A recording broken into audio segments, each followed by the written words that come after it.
Modeling with mathematics, example number 1. Two prom venues charge a rental fee plus a fee per student. The table shows total costs for different numbers of students at Lakeside Inn. The total cost Y in dollars for students, which is X, at Sunview Resort is represented by the equation Y equals 10X plus 600.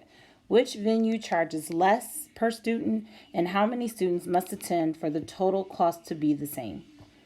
So we are going to first answer the first question, which is which venue charges less per student. We don't know the equation for Lakeside Inn, so we are going to find that equation as well.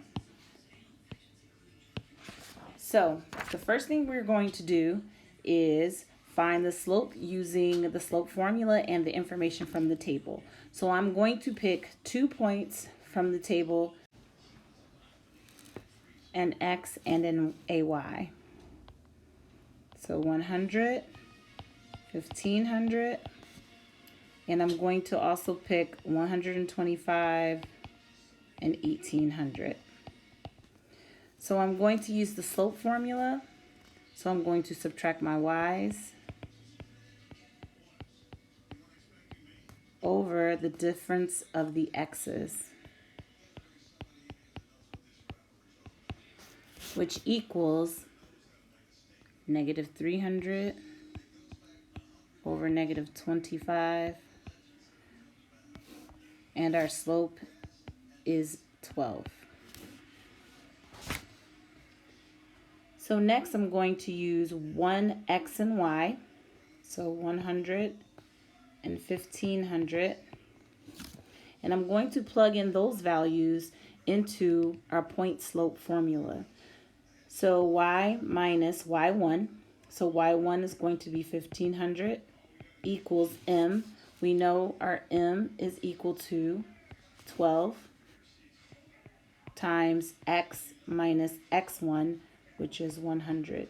This equation will work for any X's or Y's you pick in the table.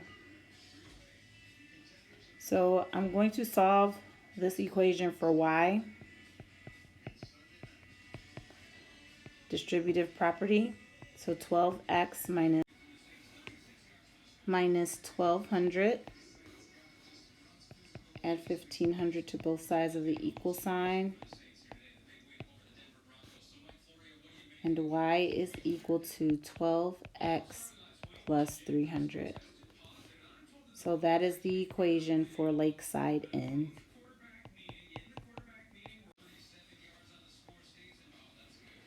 So now we are going to compare the slopes to determine which venue charges less per student.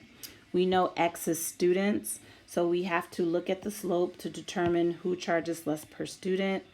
We have Lakeside Inn, which charges $12 per student, and Sunview Resorts, which charges $10 per student. So Sunview Resorts would be less per student.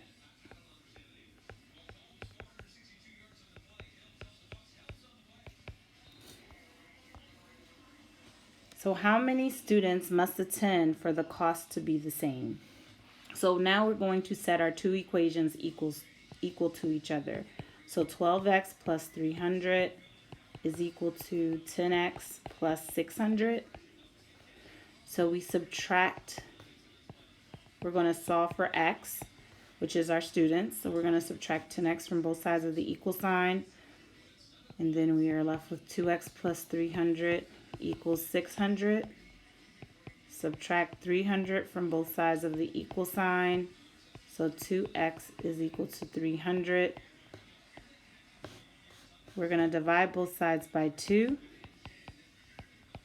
So X is equal to 150. So the cost, it has to be 150 students for the cost to be the same.